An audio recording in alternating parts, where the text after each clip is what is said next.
Investor का सबसे बड़ा सवाल किसी भी म्यूचुअल फंड के अंदर पैसा लगाते टाइम यही होता है कि भाई हमें एक ऐसी कैटेगरी बताइए कि जिसके अंदर हम या तो मैक्सिमम रिटर्न बना लें या फिर हम अपने लिए एक मंथली इनकम का जनरेशन कर पाएं।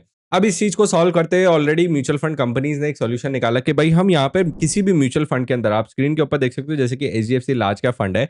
इसके अंदर एक तो ग्रोथ ऑप्शन ऑफर किया जाता है एंड सेकेंड होता है इनकम डिस्ट्रीब्यूशन कम विड्रॉल प्लान, जिसको आईडीसीडब्ल्यू प्लान भी बोलते हैं। ये 2 चीज़ें ऑफ़र की जाती हैं। इनके क्या काम है, किस तरीके से ऑपरेट करते हैं और कौन से इन्वेस्टर को किस चीज़ को चूज़ करना चाहिए, वो मैं इस चैप्टर के अंदर आपके लिए डिटेल में कवर कर दूँगा। So hello and welcome investors, मैं शुभम गुप्ता आपके लिए लेकर आया हूँ म्यूचुअल फंड्स के ऊपर कंप्लीटली डेडिकेटेड फ्री कोर्स, जिसके अंदर हम बात कर रहे हैं म्यूचुअल फंड के बेसिक से लेके एडवांस कॉन्सेप्ट्स के बारे में। मेरा ऑब्जेक्टिव है कि मैं इंडिया के 1 करोड़ इन्वेस्टर्स के लिए म्यूचुअल फंड इन्वेस्टिंग एक इन्फॉर्म्ड डिसीजन बनाना चाहता हूँ। उसी कोशिश को पूरा करते हुए आज हम बात करेंगे ग्रोथ ऑप्शन, आईडीसीडब्ल्यू ऑप्शन के बारे में and regular and direct plan के बारे में।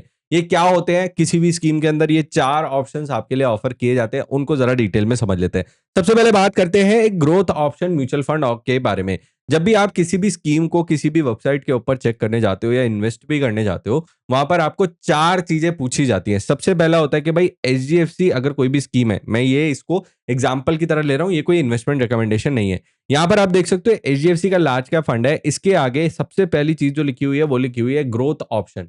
इसका मतलब है कि आप अपने सारे प्रॉफिट्स को, जो भी ये म्यूचुअल फंड स्कीम बना के देने वाली है आपको, उनको स्कीम के अंदर ही इन्वेस्टेड रखना चाहते हो, उनको बाहर नहीं निकालना चाहते हो। यानी कि फंड मैनेजर को आप क्लियरली बोल रहे हो कि अगर आप मेरी म्यूचुअल फंड स्कीम के अंदर जो भी पैसा मेरे लिए रिटर्न बनाओगे, उसको वापस मेरी स्कीम में इन्वेस्टेड रखना, मेरे बैंक अकाउंट में कुछ भी निकाल के मत देना। इससे फायदा क्या होता है? इससे फायदा होता है कि इसी प्लान के अंदर आप देखोगे आपको रिटर्न ज्यादा देखने को मिलेगा एंड एक ऐसा प्लान जिसके अंदर आपको इनकम जनरेट करनी है, अपने बैंक अकाउंट में प्रॉफिट्स निकालने हैं, वहां पर आपको रिटर्न्स कम देखने को मिलेंगे। यहाँ पे 16% का सीएजीआर देखने को मिल रहा है 3 ईयर के केस में, यहाँ पर आपको 13.326% का सीएजीआर आपको देखने को मिल रहा है। अब इससे चेंजेस क्या आएंगे? सर, जब भी आप अपने लिए लॉन्ग टर्म इन्वेस्टिंग कर रहे हो, ज्यादा से ज्यादा रिटर्न बनाना चाहते हो, तो आप अपने प्रिंसिपल अमाउंट को तो इन्वेस्टेड रखना ही चाहते हो, साथ ही साथ जो भी फंड ने प्रॉफिट बनाया उसके ऊपर भी रिटर्न कमाना चाहते हो। इसको बोलते हैं ट्रू वंडर ऑफ कंपाउंडिंग, यानी कि आप अपने लिए प्रिंसिपल के साथ साथ प्रॉफिट के ऊपर भी पैसा कमा रहे हो।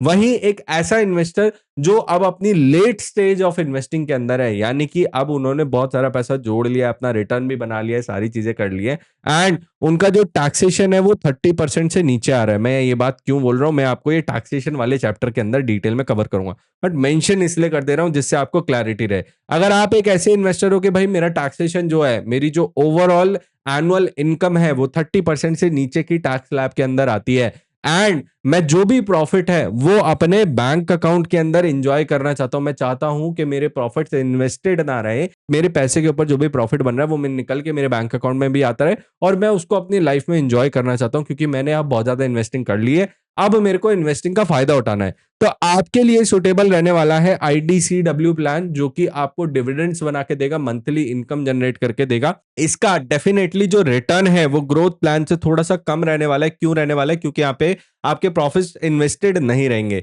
यहाँ पर आपका प्रॉफिट आपके बैंक अकाउंट में निकल के आ रहा है। यहाँ पर क्योंकि आपकी जो प्रायोरिटी है कि भाई मुझे प्रॉफिट एंजॉय करने हैं, वो ज्यादा प्रायोरिटी है रादर देन मैक्सिमम रिटर्न बनाना, तो इसीलिए ये आपके लिए आईटीसीडब्ल्यू प्लान सुटेबल रहने वाला है। सो होपफुली आपको काफी हद तक क्लैरिटी मिली होगी कि भाई आपको ग्रोथ ऑप्शन सेलेक्ट करना है या आईडीसीडब्ल्यू ऑप्शन सेलेक्ट करना है। नेक्स्ट मैं बात करना चाहता हूं एक्सपेंस रेशियो के बारे में, जिसमें एक होता है डायरेक्ट प्लान, जो कि आप स्क्रीन के ऊपर देख सकते हो, एंड दूसरा होता है रेगुलर प्लान।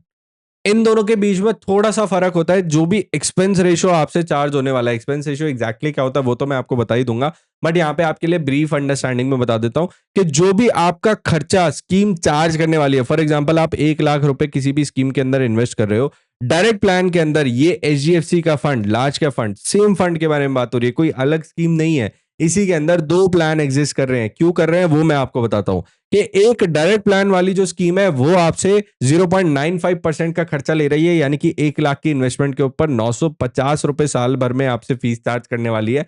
वहीं एक रेगुलर प्लान वाली सेम स्कीम आपको 1.57% का एक्सपेंस रेशियो चार्ज कर रही है, जो कि आपसे 1570 रुपए का खर्चा लेने वाली है पूरे साल भर के अंदर। सर, क्या ये दोनों स्कीम के अंदर जिसमें खर्चा ज्यादा है उसमें ज्यादा रिटर्न बन के मिलता है? Answer is no. ये दोनों की दोनों स्कीम आपसे सेम रिटर्न बना के देंगी, बट आपको रेगुलर प्लान्स के अंदर रिटर्न्स कम रहने वाले हैं, क्योंकि यहाँ पे आप तकरीबन 600 रुपए का एक्स्ट्रा खर्चा पे कर रहे हो। तो सर मेरा फायदा क्या है, मैं रेगुलर प्लान के अंदर पैसा क्यों लगाऊं? रेगुलर प्लान में तभी पैसा लगाया जाता है जब आपको कोई डिस्ट्रीब्यूटर, कोई बैंकर या कोई ब्रोकर आपको सर्विसेज प्रोवाइड कर रहा है आपके पोर्टफोलियो को मैनेज करने के लिए, आपकी इन्वेस्टिंग को मैनेज करने के लिए, और उसकी मदद से आपके लिए इस एक्स्ट्रा खर्चे को नेग्लिजिबल बना दे रहा है। यानी कि जितना खर्चा आप पे कर रहे हो उससे ज्यादा वो आपका फायदा करा रहा है। तो अगर आप एक डिस्ट्रीब्यूटर, किसी बैंकर या किसी ब्रोकर की मदद से अपनी इन्वेस्टिंग जर्नी को कंटिन्यू रखना चाहते हो, खुद इस इन्वेस्टिंग जर्नी के अंदर इन्वॉल्व नहीं रहना चाहते हो, तो आपके लिए रेगुलर प्लान सूटेबल रहने वाले हैं। बट अगर आप एक ऐसे इन्वेस्टर हो जो अपनी इन्वेस्टिंग को खुद से मैनेज करते हो, खुद से अपने पोर्टफोलियो को देखते हो, प्लस अपनी इन्वेस्टिंग के ऊपर एक हेवी कॉस्ट बचाना चाहते हो, आप कंपैरिजन देख सकते हो। अभी मैंने सिर्फ 1 लाख की कैपिटल के ऊपर एग्जांपल लिया है। अगर ये कैपिटल जैसे जैसे बढ़ता जाएगा, आप लॉन्ग टर्म इन्वेस्टर बनते जाओगे, तो ये फीस बहुत ज्यादा होने वाली है। तो अगर आपको कोई सर्विसेज नहीं मिल रही है, अगर आप खुद से ही अपना पोर्टफोलियो मैनेज कर रहे हो, तो आपके लिए डेफिनेटली डायरेक्ट प्लान सूटेबल रहने वाला है। तो ये थे 4 चीजें जो आपको किसी भी एक म्यूचुअल फंड स्कीम को सेलेक्ट करते टाइम अपने लिए सेलेक्ट करना है। अगर आप मैक्सिमम रिटर्न पे फोकस कर रहे हो, अपने लिए खुद ही इन्वेस्टिंग को मैनेज कर रहे हो, तो आपके लिए direct plan growth option suitable है। अगर आप एक ऐसे इन्वेस्टर हो जो कि खुद से पैसे को मैनेज कर रहा है और इनकम भी जनरेट करना चाहता है, तो आपके लिए डायरेक्ट प्लान आईडीसीडब्ल्यू ऑप्शन सूटेबल है। अगर आप एक ऐसे इन्वेस्टर हो जो अपने ब्रोकर, बैंकर या डिस्ट्रीब्यूटर की मदद से अपनी इन्वेस्टिंग को कर रहे हो बट मैक्सिमम रिटर्न बनाना चाहते हो, तो रेगुलर प्लान और ग्रोथ ऑप्शन सूटेबल है।